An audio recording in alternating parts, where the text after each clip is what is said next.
ओम यजुर्वेद अध्याय 35 मंत्र 12।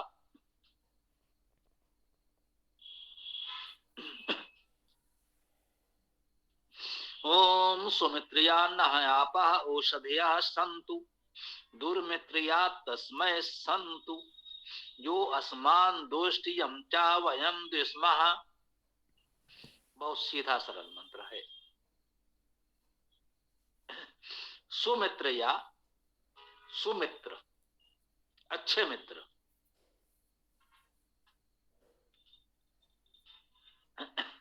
न हमारे लिए, आपह औषधिया संतु, आपह और औषधियां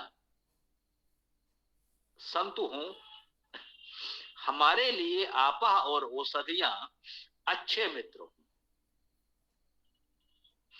आपह का अर्थ व्यापक है, बहुत बार आया है, बहुत हम लोगों ने चर्चा की है। आपसे व्याप्त, व्याप्त, प्राप्त आदि शब्द जैसे बन रहे हैं, उसी से अर्थ आप समझ सकते हैं। आप धातु का अर्थ भी व्याप्त होना, ये दूसरे रूप में जानना चाहें तो व्याप्त होना, जाना, गति करना, पाना, अवलंब होना आदि के अर्थ हैं। व्याप्त होने का एक भाव फैलना, विस्तार होना भी ग्रहण करते हैं। और जो द्रव पदार्थ हैं जैसे जल, मुख्य रूप से वो आप कहीं भी डालें तो वो फैल जाता है। किसी पात्र में रखा है तो उसके आकार की सीमा में रहेगा। यदि आप कहीं भूमि धरातल पर डालें जल को तो वो न्यूनतम ऊंचाई ग्रहण करते हुए फैल जाएगा, व्यापक हो जाएगा, व्याप्त हो जाएगा।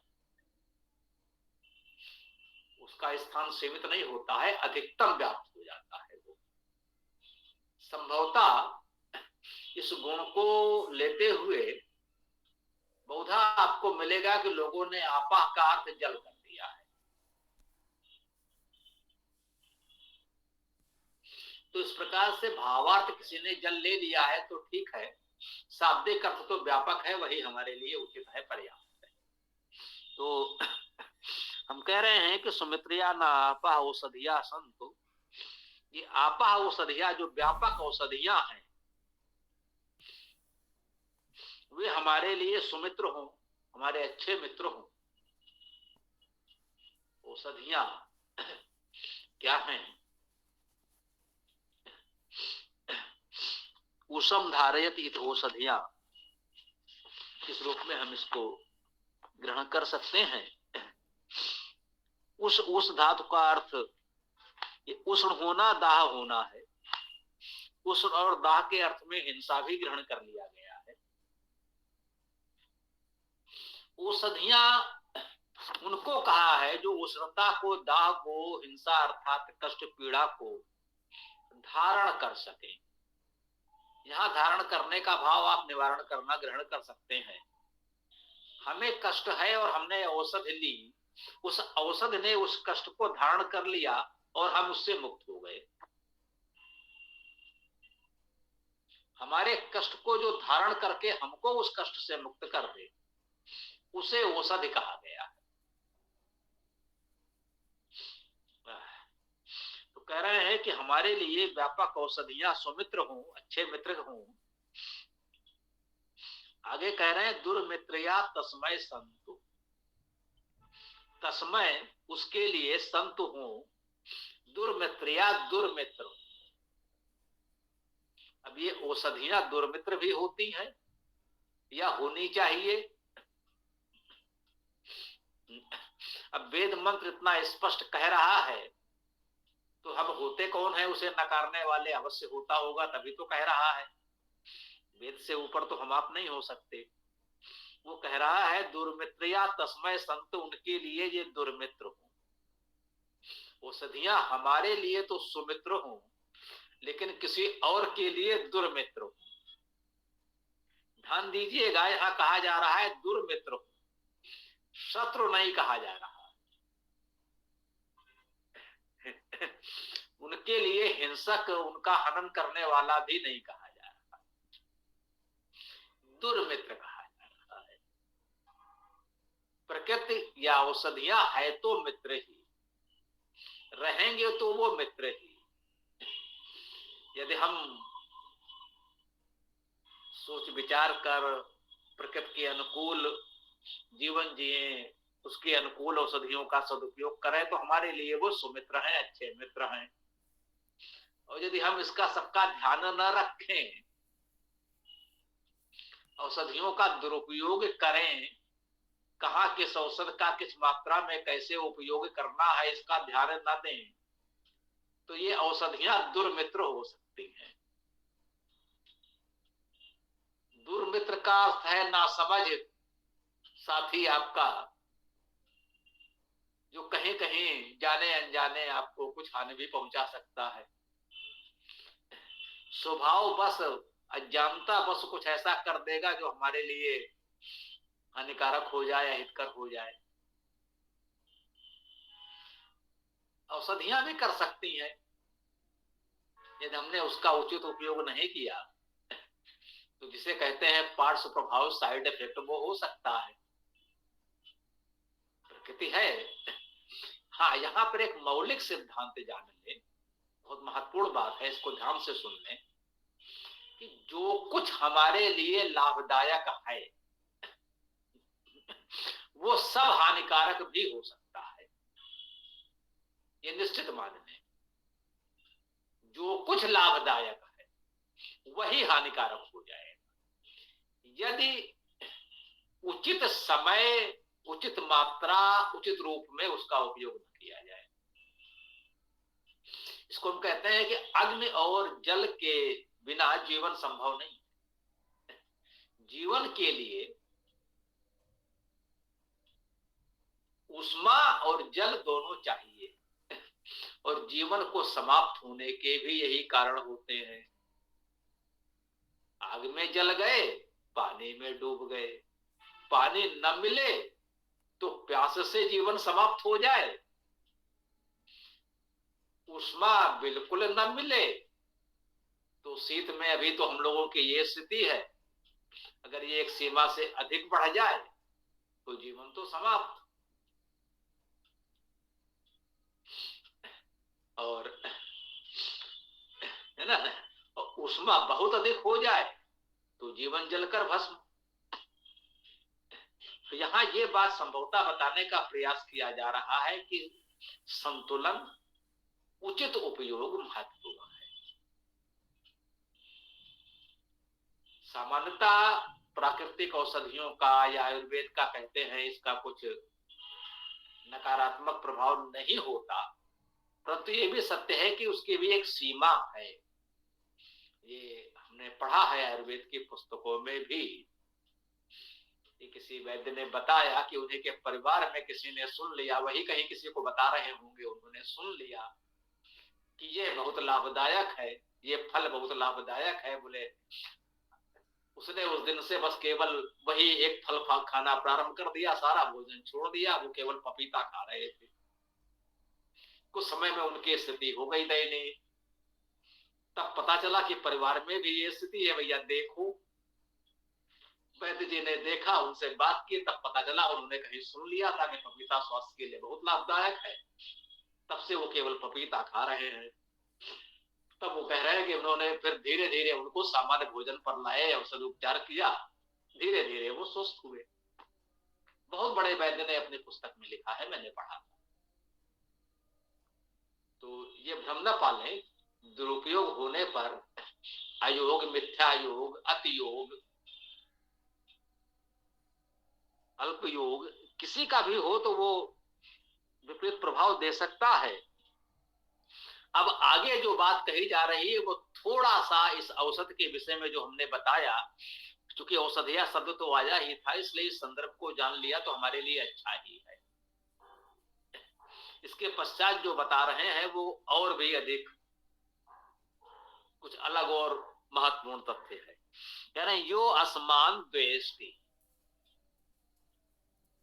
कुछ लोगों के लिए विवादित हो सकता है, परंतु जब वेद में स्पष्ट कह रहा है तो हम क्या करें, हम अर्थ का अनर्थ नहीं कर सकते, इसमें कुछ जोड़ तोड़कर घुमा फिराकर हम कोई अर्थ नहीं कर सकते। यदि किसी ने किया हो तो किया हो, हम क्षमा चाहते हैं। जैसे कह दिया दुर्मित्रया तस्मै संतु, उनके लिए दुर्मित्र होगा तो होगा, हम क्या करें, वेद कह रहा है तो होगा ही होगा। वैसे कह रहे हैं यो असमान द्वेष,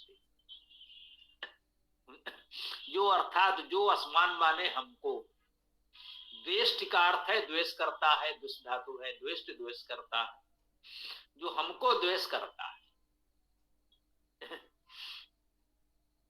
ये दुर्मित्र किसके लिए होंगे, जो हमको द्वेष करता है। जो हमसे द्वेष करेगा उनके लिए औषधियां भी दुर्मित्र हो जाएंगी, निश्चित हो जाएंगी। यम चा वयम दुष्महा, यम अर्थात जिसको, क्या और वयम हम लोग, दुष्महा द्वेष करते हैं।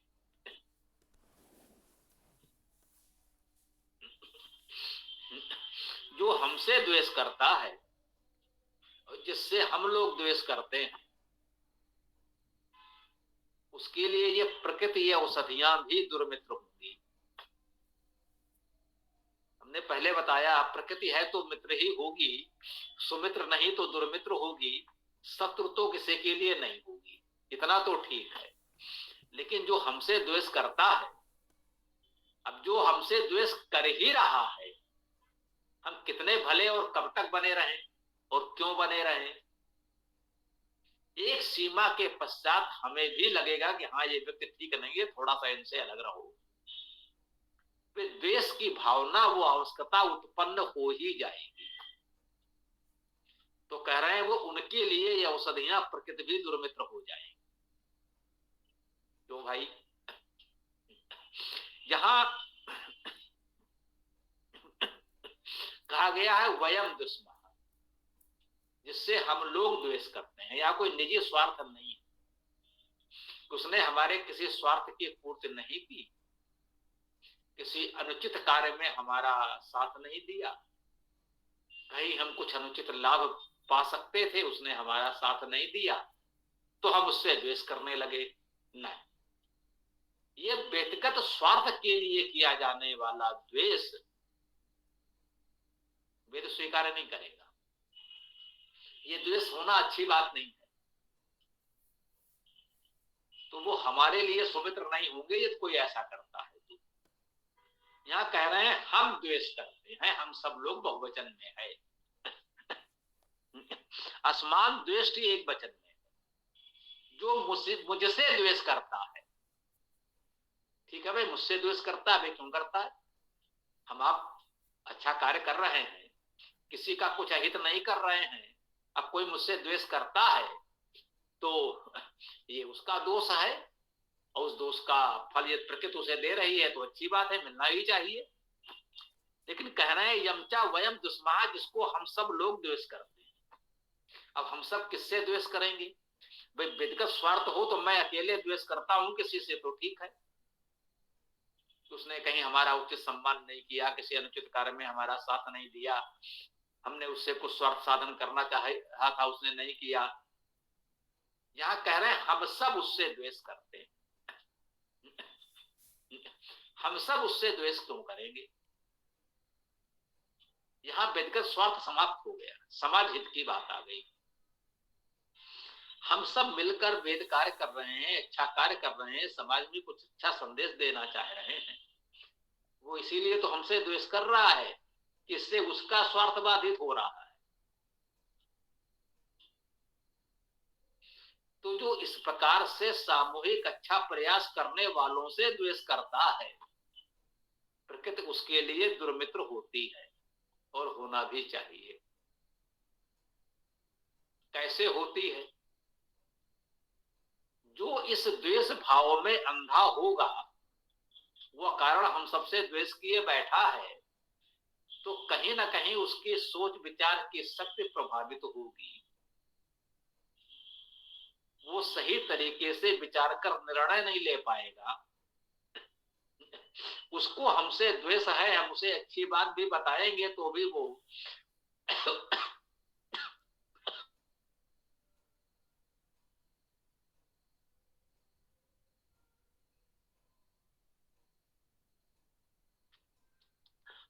कुछ अच्छा भी बताएंगे तो उसको अच्छे रूप में ग्रहण नहीं करेगा। हमसे द्वेष है, इस द्वेष बस वो उसको भी विपरीत ग्रहण करेगा। जब हम उसे अच्छी बात बताएंगे उसका विपरीत वो आचरण करेगा,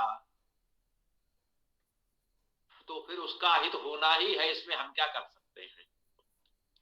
तो ये प्रकृति की ऐसी व्यवस्था है, तो कह रहे हैं दुर्मित्रिया तस्मै संतु, उसके लिए ये प्रकृति ये औषधियां दुर्मित्र हो जाती हैं। हम उसको उचित बता रहे हैं कि भैया इसमें आप इस औषधि का इस प्रकार इस अनुपान के साथ इस मात्रा में उपयोग करें। अब उनको तो हमसे द्वेष है, हम जो कहेंगे वो उन्हें मानना ही नहीं है, क्योंकि हम कह रहे हैं मत मानो, उसके विपरीत चलो तो उसका फल भुगतो। इसी को कहा है दुर्मित्रिया तस्मै संतु, उनके लिए वो दुर्मित्र हो जाते हैं। तो आज की चर्चा को यहाँ विराम देते हैं। आप लोगों को कुछ बात करनी हो तो कर सकते हैं। कल प्रातः 11 बजे साप्ताहिक सत्र में हम लोग पुनः मिलेंगे, और जैसा कि पुलकित जी ने पहले को संकेत किया है, प्रयास किया जाएगा कुछ और विषय निश्चित हो, और भी लोग वक्ता हों। जैसे पहले आचार्य लोकेश जी जुड़े और अच्छी चर्चा हुई, तो कल कुछ और लोग भी हो सकते हैं।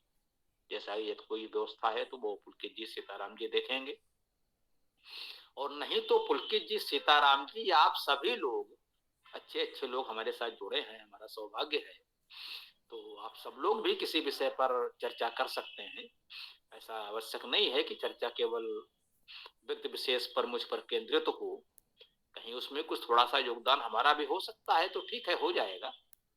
परंतु जैसे पुलकित जी आर्यभट्टी आदि कुछ अच्छे ग्रंथों पर अच्छा कार्य कर रहे हैं, तो उसकी जानकारी उसका लाभ लोगों को मिले तो ये भी अच्छी बात है।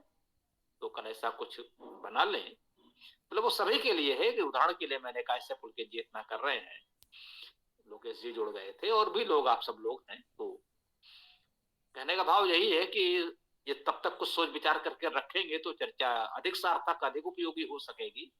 तो इसका प्रयास कीजिएगा, शेष ठीक है। तो आप लोगों को कुछ कहना हो तो बोलिए, अन्यथा कल प्रातःकाल सत्र में हम लोग मिलते हैं। ओम। स्वामी जी नमस्ते। यहाँ जो शब्द आया दुर्मित्रिया, तो क्या इनको हानिकर मित्र में समझा जा सकता है? हानिकर मित्र यही तो हमने बताया, प्रकृति है तो मित्र ही, लेकिन यदि हम उसका उचित उपयोग नहीं करेंगे तो फिर उसका उचित लाभ नहीं मिलेगा, कुछ हानिकर भी हो सकता है, स्वाभाविक है। बात तो आपा और औषधियों की ही की है ना, प्रकृति की बात की है, बिल्कुल सही है।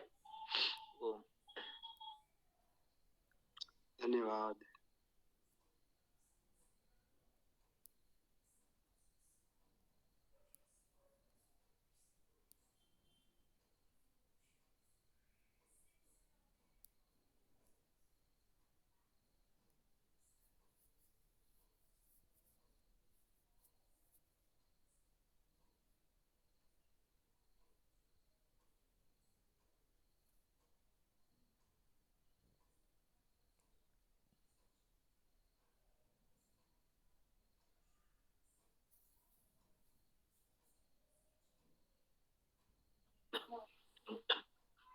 जी, तो आज के सत्र को समापन करें।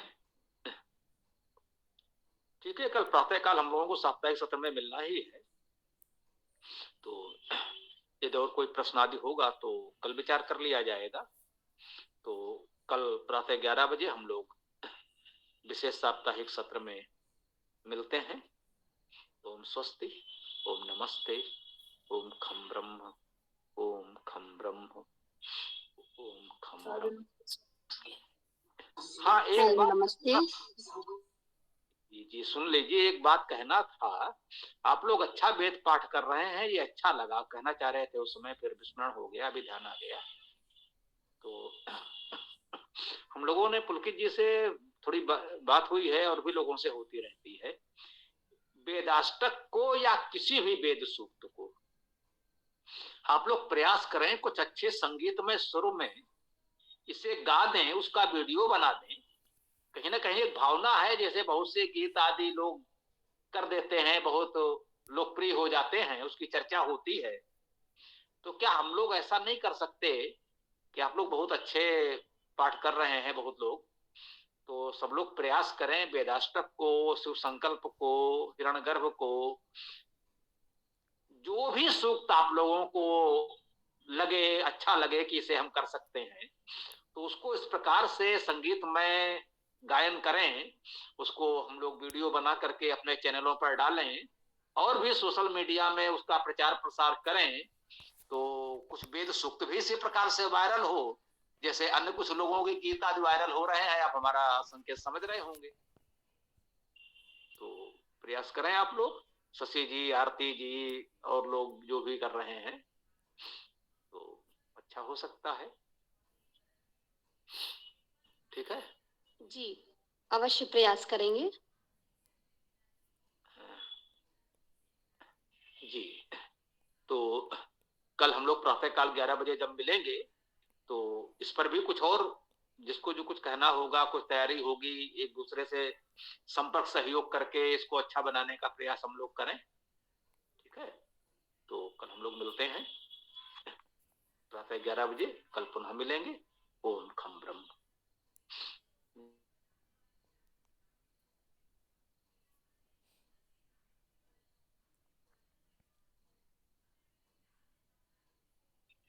ओम